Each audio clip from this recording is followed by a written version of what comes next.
جس کے ہم شدت سے منتظر ہیں اور کئی دن سے ہم انتظار میں ہیں اور آج پورے دن سے انتظار کر رہے ہیں، میدان خطابت کے عظیم شہسوار حضرت مولانا مفتی عبدالسمیع صاحب مدد اللہ العالی، محتمم و بانی جامعہ علی المرتضیٰ و صدر فیکٹ فاؤنڈیشن جعفر آباد دہلی، حضرت والا سے بڑے ادب و احترام سے درخواست کروں گا کہ تشریف لا کر تمام سامعین جو بہت دیر سے منتظر ہیں عشاء کی نماز سے اب تک، اپنے بہترین بیان سے تمام سامعین کو محظوظ فرما دیں۔ تیسری وجہ جھوٹ بولنے کی، دو مسلمان، دو خاندان آپس میں ٹکرا گئے، لڑ گئے۔ اب ان میں صلح کرانے کے لیے آپ جھوٹ بول سکتے ہیں اور آپ کہہ سکتے ہیں کہ مجھے وہ فلاں صاحب ملے تھے، وہ تو آپ کی بڑی تعریف کرتے ہیں اور اسی دن سے پچھتا رہے ہیں کہ میرے منہ سے کیا جملہ نکل گیا، میرے تو بڑے قریبی دوست تھے، بڑے میرے کام آئے تھے، یا کوئی ہماری صلح کرا دے، وہ کہہ نہیں رہے، ادھر جا کر بھی یہی کہہ دیا، ادھر جا کر بھی یہی کہہ دیا، بس دل میں گھر پیدا ہو جائے گا اور یہاں دونوں صلح کی ٹیبل پر بیٹھ جائیں گے۔ اللہ تبارک و تعالیٰ نے کہا، یا اے ایمان والو، انما المؤمنون اخوۃ فاصلحوا بین اخویکم واتقوا اللہ لعلکم تفلحون۔ اے ایمان والو، ایمان والے سب کے سب آپس میں بھائی ہیں، اگر یہ آپس میں کبھی ٹکرا جائیں تو تم صلح کرا دو، چڑھاؤ مت، ناک کٹ جائے گی، ناک نہیں کٹے گی، تاج عزت کا مل جائے گا، تاج عزت کا مل جائے گا۔ تم اگر اس لائق ہو تو صلح کرانے کی کوشش کرو، ہو سکتا ہے کہ اللہ تبارک و تعالیٰ دلوں میں جوڑ پیدا کر دے۔ شوہر اور بیوی کے جھگڑوں کو قرآن بیان کرتے ہوئے کہتا ہے کہ اگر تم ڈرتے ہو ان دونوں کے بارے میں تو اگر تم حکم لے لو ادھر سے، حکم من اہلہ و حکم من اہلہا، ایک حکم ادھر سے لے لو اور ایک حکم ادھر سے لے لو، ان یریدا اصلاحا، اگر یہ اصلاح کرنا چاہیں گے تو اللہ تبارک و تعالیٰ ان کے دلوں کو جوڑ دے گا اور یہ میاں بیوی میں صلح ہو جائے گی، دو خاندانوں میں صلح ہو جائے گی۔ مگر ہم تو ادھر سے پارٹی بن گئے، ادھر سے پارٹی بن گئے اور کوشش کریں گے کہ آخر دم تک صلح نہ ہو۔ تمہارا اسلام یہ نہیں کہتا۔ آؤ ایک اور مثال لو تاریخ سے، حضرت حسن رضی اللہ تعالیٰ عنہ حضرت علی مرتضیٰ کے بیٹے ہیں، فرزند ارجمن ہیں، فاطمہ کے لال اور جگر ہیں، حضرت نبی پاک صلی اللہ علیہ وسلم کا خون اور آپ صلی اللہ علیہ وسلم کا لہو ہے، لیکن محمد صلی اللہ علیہ وسلم کا یہ نواسہ جب یہ دیکھتا ہے کہ مسلمانوں کی آپس میں جنگ چل رہی ہے، قتل و قتال چل رہا ہے، لہذا حضرت معاویہ اپنے مقام پر کھڑے ہیں، اگر میں نے بھی تلوار اٹھائی تو نہ جانے اس کا انجام کہاں پہنچے گا۔ 10,000 15,000 لڑاکے ان کے ساتھ موجود تھے جو ان کے اشارے پر گردنیں کٹا سکتے تھے، ندیاں خون کی بہا سکتے تھے اور خیموں کو تاراج کر سکتے تھے۔ حضرت حسن رضی اللہ تعالیٰ نے حضرت امیر معاویہ کے صلح کا پیغام بڑھایا اور اس نبی کی حدیث کا آج سچا عمل دنیا کے سامنے آیا۔ اور عمل کیا تھا؟ ایک دن بچپن میں حضرت حسن رضی اللہ تعالیٰ عنہ آ رہے ہیں، چادر لٹک رہی ہے، آپ نے اپنے بچے کو دیکھ کر کہا، یہ میرا بیٹا، ھذا ابنی سیدون، یہ میرا بیٹا سردار ہے، یہ میرا بیٹا سردار ہے جو دو مسلمان جماعتوں میں صلح کرانے والا سردار کہلایا۔ دے دی قربانی، حکومت تمہیں مبارک، بادشاہت تمہیں مبارک، ہمیں محمد رسول اللہ صلی اللہ علیہ وسلم کا ریاض الجنہ میں حجرہ مبارک، ہم وہاں رہیں گے، حکومت آپ کرتے رہو۔ ایک بہت بڑے عالم دین نے یہ بات لکھی ہے کہ قرب قیامت اللہ تبارک و تعالیٰ جو حضرت مہدی کو بھیجے گا اور ان کی سپورٹ، ان کی نصرت کے لیے حضرت عیسیٰ کو زمین پر اتارا جائے گا، دجال کا خاتمہ ہوگا، امیر المؤمنین حضرت امام مہدی ہوں گے، یہ امام مہدی حضرت حسن کی اولاد میں سے ہوں گے۔ اس وقت اگر وہ صلح نہ کرتے تو زمین کا چھوٹا سا ٹکڑا مل سکتا تھا، کوئی ایک خطہ مل سکتا تھا، لیکن جب قربانی دی ہے تو اللہ تبارک و تعالیٰ ان کی اولاد کو پوری دنیا کی حکومت، مشرق سے لے کے مغرب تک، شمال سے لے کر جنوب تک، کچے مکان سے لے کے پکے مکانوں تک عطا کرا۔ اسلام جھگڑے کو پسند نہیں کرتا۔ اللہ کے رسول نے کہا کہ جو آدمی حق پر حق پر ہو، اور اگر وہ پنچایت میں جائے، کورٹ میں جائے تو فیصلہ اس کے حق میں آئے، مگر سامنے والا بھی ضدی ہے اور وہ بھی نہیں ہٹ رہا، تو یہ جو صاحب حق ہے اگر صرف جھگڑا ختم کرنے کے لیے یہ آپس میں صلح کے لیے اپنا حق چھوڑ دیتا ہے، زمین چھوڑ دیتا ہے، پیسہ چھوڑ دیتا ہے، کوئی اور چیز چھوڑ دیتا ہے، تو آپ صلی اللہ علیہ وسلم کہہ رہے ہیں کہ میں ضمانت دیتا ہوں، میں وعدہ کرتا ہوں کہ جنت کے بیچوں بیچ اسے مکان میں دلواؤں گا۔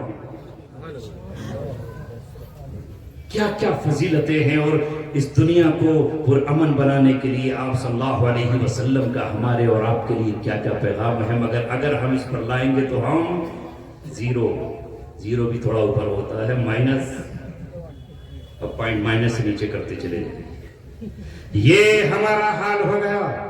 اسلام ہمیں اللہ تعالیٰ نے اس لیے دیا اور کہا وَكَذَلِكَ جَعَلْنَاكُمْ أُمَّةً وَسَطًا لِتَكُونُوا شُهَدَاءَ عَلَى النَّاسِ، اے لوگو ہم نے تمہیں اسی طرح جس طرح کعبہ دیا ہے ہم نے تمہیں امت وسط بنایا ہے، تم امت وسط ہو، پوری دنیا تمہاری نقل کرے، تم نقل کرنے والے نہ ہو، تمہارا ہر چیز عمدہ سے عمدہ ہے، تمہارے کھانے کا طریقہ سب سے عمدہ ہے، زمین پر بیٹھ کر کھاؤ، اکڑوں بیٹھ کر کھاؤ یا ایک پیر اٹھا کر کھاؤ، 3 سانسوں میں پانی پیو، لقمہ جو ہے آہستہ آہستہ چبا کر کھاؤ، اس سے بہتر کوئی ہو سکتا ہے؟ میڈیکل سائنس آج آسمان کو چھو رہا ہے، ڈاکٹر بھی تو یہی کہتا ہے کہ ہر لقمے کو چبا کر کھاؤ، ڈاکٹر بھی تو یہی کہتا ہے کہ بیٹھ کر کے کھاؤ۔ نبی پاک صلی اللہ علیہ وسلم نے جسمانی تعلق سے جو ہم کو ہدایات دی ہے، میڈیکل سائنس آسمانوں تک پہنچ جائے گی، اسی کی تصدیق کرتی نظر آئے گی،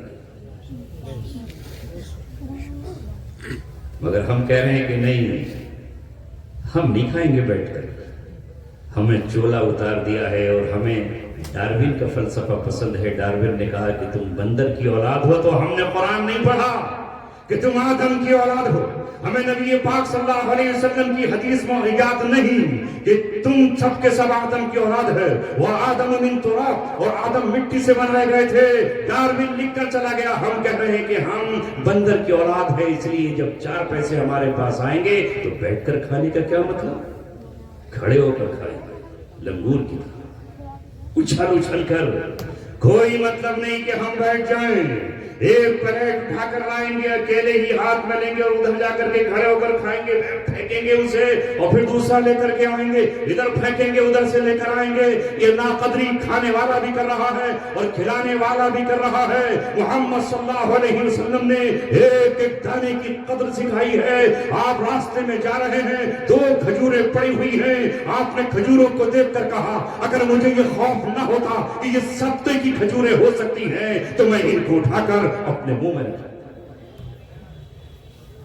یہ نعمت ہے اللہ کی۔ اب نعمت نہیں ہمارے پاس، نعمت ہے ہم اس کا شکر گزار رہے ہیں۔ شرم آتی ہے نا، اچھا بیٹھ کر کھانا، یہ تو ملا جی لگا ہوا، وہ ساری سنتیں ملا جی کو دے دی آپ نے۔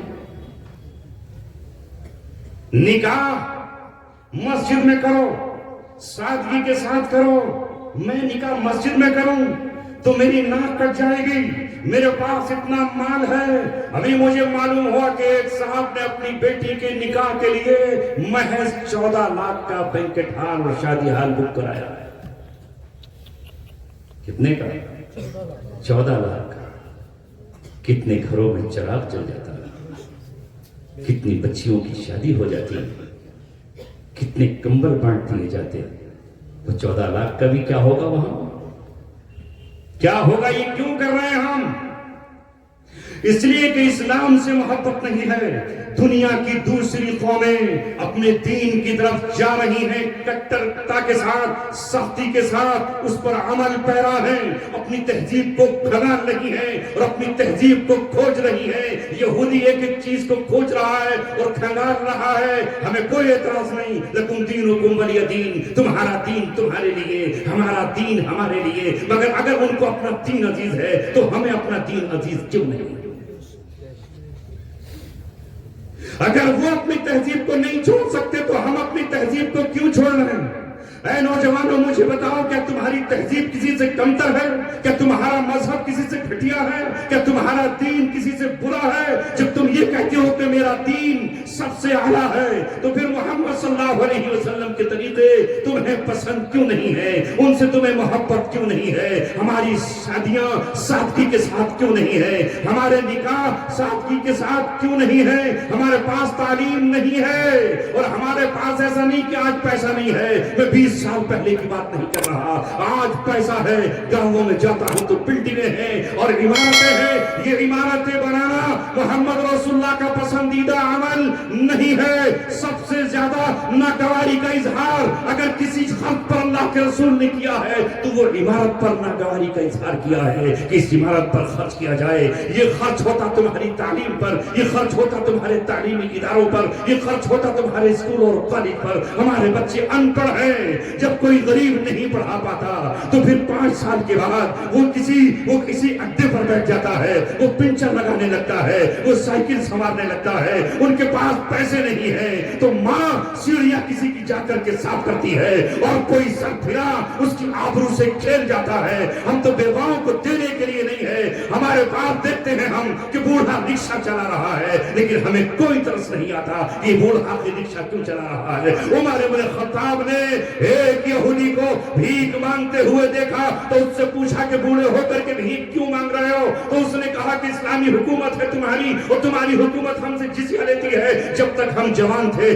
تو کما کر کے جزیہ دیا کرتے تھے، معمولی سا ٹیکس دیا کرتے تھے، لیکن آج ہم کمانے کے قابل نہیں، کوئی مزدوری پہ نہیں بلاتا، کوئی ہم سے کام نہیں کراتا، تو میں نے اس لیے ہاتھ پھیلائے ہیں کہ بھیک مانگ کر کے تمہاری حکومت کو جزیہ دوں گا۔ اسے پتہ نہیں تھا کہ عمر بن خطاب ہی بات کر رہے ہیں، امیر المؤمنین بات کر رہے ہیں۔ فوراً گئے اور اپنے قلم رو میں جا کر قلم نکالا اور کہا آج کے بعد کسی بھی نان مسلم سے، بوڑھے سے جزیہ نہیں لیا جائے گا۔ یہ نہیں ہو سکتا کہ ہم جوانی میں ان کے ہاتھوں کی کمائی سے جزیہ لیں اور بڑھاپے میں ان سے بھی۔ یہودی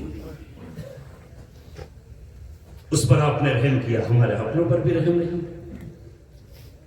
اے عزیزو، یہ آج کا پیغام ماہ شب برات میں اس لیے نہیں ہے کہ تم موٹر سائیکلوں پر گھومتے رہو، چائے کی چسکیاں لگاتے رہو، تباہ ہو گئے ہو تم۔ میری قوم کے بچے کوئی 10ویں کلاس چھوڑ دیتا ہے اور کوئی 12ویں کلاس سے چلا جاتا ہے، اور جب وہ 6ٹھی کلاس میں پڑھ رہا ہوتا ہے تو اس کی آنکھوں میں ارمان ہوتے ہیں میں ڈاکٹر بن جاؤں گا، میں انجینئر بن جاؤں گا۔ جب وہ کہیں ظلم و ستم ہوتا ہوا دیکھتا ہے تو اس کے دل میں یہ آگ اٹھتی ہے کہ میں وکیل بن کر کے اپنی مظلوم قوم کی حمایت کروں گا، اس کی تائید کروں گا۔ مگر 12ویں کلاس تک پہنچتے ہی اس کی آرتھک ویوستھا دم توڑ دیتی ہے اور وہ پھر وہاں سے کہاں جائے۔ ہمارے بچوں کے پاس کاؤنسلنگ کرنے کا کوئی ادارہ نہیں ہے۔ اس کے ساتھ ہی اس کو بتاتے ہیں سائنس سائٹ مت لے، بہت ٹیپیکل ہے، اور 8 سائٹ لے لے۔ 8 سائٹ کے بعد وہ 16واں اور 12واں کر کے بننے کے بعد بھی کچھ نہیں بنتا ہے۔ کیوں نہیں ہے ہمارے پاس ایسے ادارے جو فری آف کاسٹ یہ کہیں بچوں کی صلاحیتوں کو پہچانے اور یہ کہیں کہ آج ہی سے تم اس لائن پر چلنے لگو۔ صلاحیتوں کو رسول اللہ نے پہچانا، ہم نہیں پہچانے۔ کبھی ہمارا سفر نہیں ہوتا، ہم نے بیچ میں ایک دیوار کھینچی ہوئی ہے۔ علماء سے بہت معذرت کے ساتھ کہہ رہا ہوں، ہم یہ سمجھتے ہیں کہ ہم عالم ہیں تو سب کچھ ہمارے ہی ارد گرد گھومنا چاہیے، سب ہمارا ہی طواف کریں، سب ہمارے ہی پاس آئیں، جو ہم کر رہے ہیں وہ سب کچھ بہتر ہے۔ ہم سے اعلیٰ، ہم سے افضل کون ہے؟ ہم سے برتر اور ہم سے فوقیت لینے والا کون ہے؟ اور جو دوسرا طبقہ ہے انجینئروں کا، ڈاکٹروں کا، ماسٹروں کا، پروفیسروں کا، وہ سمجھتے ہیں کہ یہ کون ہے؟ یہ مسجد کے لوٹے ہیں، یہ مسجد کے ہیں، یہ مسجد کی چٹائیاں ہیں، انہوں نے قوم کو کیا دیا ہے؟ رات دن یہی تبصرے ہیں، فیس بک پر اسی کے مضمون ہے، رات دن واٹس ایپ پر یہی سب کچھ چل رہا ہے۔ اگر اپنے جسم کے کسی حصے کو یہ کہتے ہو کہ یہ آنکھ کچھ نہیں کر رہی، یہ پیر کچھ نہیں کر رہا، یہ ہاتھ کچھ نہیں کر رہے، ہم سب مل کر کے ایک بدن بن جاتے ہیں، ہم سب مل کر کے ایک درخت بن جاتے ہیں، ہم سب مل کر کے ایک عمارت بن جاتے ہیں۔ ایک عالم کو ضرورت ہے بیماری کے وقت دوا کی، ایک عالم کو ضرورت ہے اس کی بیوی کے وقت آپریشن کی، ڈاکٹر کی۔ اس ڈاکٹر کا ہونا بہت ضروری ہے، اس لیے کہ تمہارا نبی قرآن پڑھنے والا بھی تھا تو وہ طب نبی کے نام سے دوائیں بتانے والا بھی نبی تھا، ہے نا؟ بخاری میں سب کچھ موجود ہے، مگر ہم نے نہ جانے کہاں سے تفریق کر لی۔ اور ہم ان کو برا کہہ رہے ہیں، وہ ہمیں برا کہتے ہیں۔ برا کہنے کی ضرورت نہیں تھی، جیسے یہاں آج سب کے سب آئے اور سب متحد ہو گئے، تیرے دربار میں آئے تو سبھی ایک ہوئے، صاحب محتاج و بندہ غنی ایک ہوئے۔ اس طرح ہم متحد ہو جائیں۔ کالج اور اسکولوں میں جو پڑھائی ہمارے بچے کر رہے ہیں وہ قرآن کی تعلیم بھی حاصل کرنے لگے، اس میں کون سی مجبوری ہے؟ اگر کوئی اپنی دھارمک تعلیم لیتا ہے تو اس کو کون اعتراض کرتا ہے؟ یہودیوں کے بچے مذہبی تعلیم بھی حاصل کرتے ہیں اور اپنے ملک کی دوسری تعلیم بھی حاصل کرتے ہیں، وہاں قرآن اور اردو پڑھایا جانے لگے اور یہاں انگریزی اور میتھ اور سائنس پڑھایا جانے لگے۔ کوئی مشکل ہے؟ نہیں پڑھ سکتے ہمارے بچے؟ آپ کہو گے ہماری ماں ایسے بچے جانتی ہی نہیں جو ساری چیزیں پڑھ لیں۔ ایسا نہیں ہے، ایسا نہیں ہے۔ ماں تو جانتی ہے باصلاحیت بیٹا، مگر اس کی صلاحیت کو فروغ دینے والے ہمارے پاس نہیں ہیں لوگ۔ اگر یہ صلاحیتوں کو ہم ایڈاپٹ کر لیں ان بچوں کو، آج امریکہ دنیا کا بے تاج بادشاہ محض امریکن قوم کی بنیاد پر نہیں ہے، وہ دنیا کے اعلیٰ دماغوں کو، اعلیٰ سائنٹسٹوں کو، اعلیٰ ڈاکٹروں کو اٹھا لیتا ہے، ان کو وہ سیلری دیتا ہے جو ان کا ملک نہیں دے پاتا۔ آج کسی کو پتا چل جائے کہ امریکہ کے ہاسپٹل میں کسی بچے کی جاب لگ رہی ہے، بھاگتا ہوا چلا جائے گا۔ اگر ہم بھی ایسا کر لیتے تو پھر ہمارے بچے اپنے ملک کے لیے، اپنی قوم کے لیے ایک مثال بن جاتے۔ کاش ہماری مسلم حکومتیں جو 55 اور 56 دنیا کے نقشوں پر بیٹھی ہوئی ہیں وہ یونیورسٹی نہیں بناتے۔ تمہارے پیغمبر نے یونیورسٹی بنانے کا تمہیں ثواب نہیں بتایا ہے۔ اس مقام پر جو تبوک کا مقام ہے، جہاں قوم لوط اور قوم عاد اور ثمود کی بستیاں تھیں، جہاں محمد صلی اللہ علیہ وسلم نے اپنے گھوڑوں کو ٹھہرانا بھی پسند نہیں کیا، اونٹوں کے ساتھ قافلہ ڈالنے کو پسند نہیں کیا، صحابہ نے ان کنویں سے آٹا گوندھ لیا تھا، ان کنویں کے پانی سے، تو آپ نے کہا اس آٹے کو کوئی استعمال نہیں کرے گا، یہ عذاب کی بستیاں ہیں، یہ اللہ کے قہر کی بستیاں ہیں، اٹھو یہاں سے، اس آٹے کو اونٹوں کو کھلا دو۔ اور آپ نے وہاں جا کر کے دوسری جگہ پڑاؤ کیا، یہ یونیورسٹی وہاں بنائی جائے۔ تو کیا ہوگا اس قوم کا؟ آنسو ہی ہوں گے، رسوائیاں ہوں گی۔ کچھ نہیں، چھوڑو، اٹھو اللہ تبارک و تعالیٰ سے رابطہ جوڑتے ہوئے مت جھانکو ان حکمرانوں کی طرف، وہ اگر پائل اور گھنگرو پر ناچ رہے ہیں اور خانہ کعبہ کی توہین کر رہے ہیں، کرنے دو۔ جو حشر ابرہہ کا ہوا وہ ان کا بھی ہوگا اور ہو کر رہے گا۔ تمہیں تو مسجد کے تقدس کو پامال نہیں ہونے دینا ہے، تمہیں ایک مسلمان کے اور ایک انسان کے کام آنا ہے۔ اپنے آپ کو اس منزل پر لے جاؤ کہ جہاں لوگ تمہارے محتاج ہوں اور تمہارے پاس آئیں۔ جب کچھ ہوگا ہی نہیں تو آئے گا کون؟ صلاحیت تو پیدا کرو، کون آئے بتاؤ؟ آئے گا اسی کے پاس جس کے پاس کچھ ہے۔ سچائی کہہ رہا ہوں اور دنیا کو بتانے کہہ رہا ہوں کہ جب ہم تہاڑ میں تھے تو ہمارے ساتھی جو تھے وہ پڑھے لکھے تھے، کوالیفائڈ تھے، کوئی بی ایس سی تھا، کوئی ایم ایس سی تھا، اور کسی نے اتنی پڑھائی کی تھی کہ وکیل بھی اس کے سامنے شرما جائے۔ بظاہر ہم ایک ایسے کیس میں تھے، لیکن جیل والے یہ کہتے تھے کہ ہمارا دل نہیں کہتا کہ تم دہشت گرد ہو، تم اتنے سجن لوگ ہو، تم اتنے صحیح لوگ ہو، تمہارے زبان سے ہم نے کبھی گالی نہیں سنی، تم نشہ نہیں کرتے، تم تمباکو کے لیے نہیں لڑتے، تم پرشاسن سے اپنا سر نہیں پھوڑتے۔ اور جب وہ ان کرمنلوں کے پاس آتے تھے، وہ دنیا میں نہیں ہے آج ایک شخص، تو اس سے وہاں کے سپرنٹینڈنٹ نے 4 نمبر جیل کے کہا، ارے سیکھنا ہے تو ان لوگوں سے سیکھا کرو، یہ کس طرح ایک دسترخوان پہ بیٹھ کے کھانا کھاتے ہیں، تم تو آپس میں لڑتے رہتے ہیں۔ اخلاقیات کا اثر پڑا، اور وہ جو وہاں پر یہ سمجھتے تھے کہ ہم ترم خواہ ہیں، وہ ہمارے ساتھیوں کے پاس آتے اور آ کر کہتے کہ صاحب ایک اپلیکیشن لکھ دو، ہمیں تو بھائی پڑھنا نہ آوے، ہم تو صرف گالی سیکھیں۔